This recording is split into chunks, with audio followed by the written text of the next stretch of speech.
Okay, we're back. Yeah, I ran out of time in my last video. I was trying to get all these steps done, all the processes shown in just one video, but didn't quite turn out that way. But that's how it goes. We don't always get what we want in life. But anyway, picking up from where the last video left off, once you've cleaned the clock hand, you want to dry it off. Take you a piece of paper towel or a light cloth and dry the hand off real well. And then we get into our third and our final step for restoring our clock hands.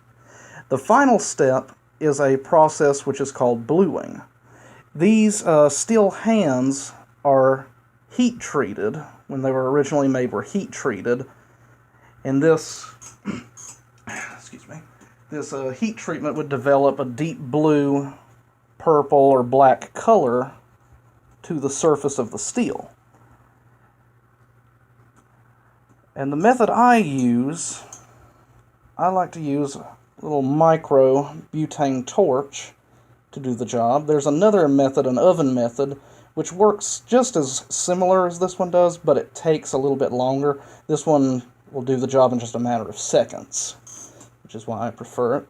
So what I do, after I have cleaned the hand and dried it thoroughly, I will then take the hand, and I've got me a little wire hook right here, which I will then place the hand on. Just loop it through that little slot right there, the little hole. Then I'm going to take my butane torch. This is a little harder to do one-handed, but I'm going to give it a try anyway. Set that so I have a continuous flame. You can kind of see the flame there against the black backdrop of the table. It's easier to see than the white. And this process only takes a few seconds, which is what I like. So it's very quick and very, very fast. So you have to really watch what you're doing with it.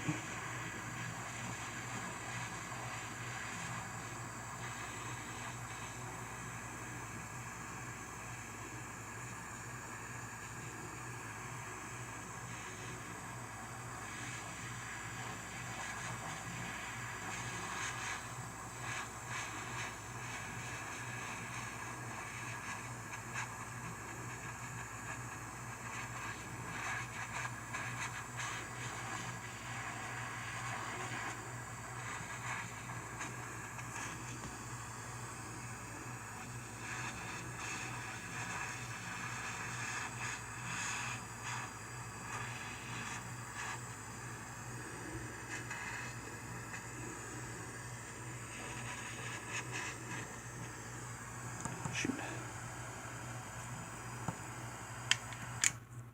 Right. And then once that's done, you're going to take it. Don't try to handle it. Don't try to touch it. Just take it. And then we're going to quench it real quick in cool water.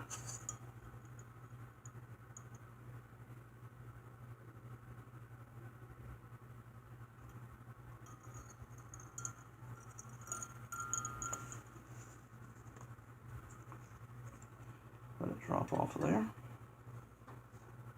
Set the water aside.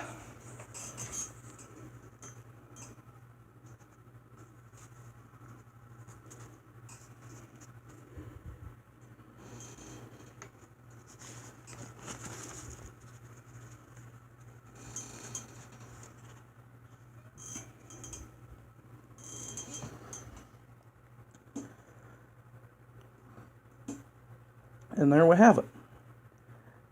Results will vary sometimes depending on what you have your torch set to. Temperature-wise, you can adjust the flame to make it a little hotter or less hot, but that's kind of what we're looking for right there.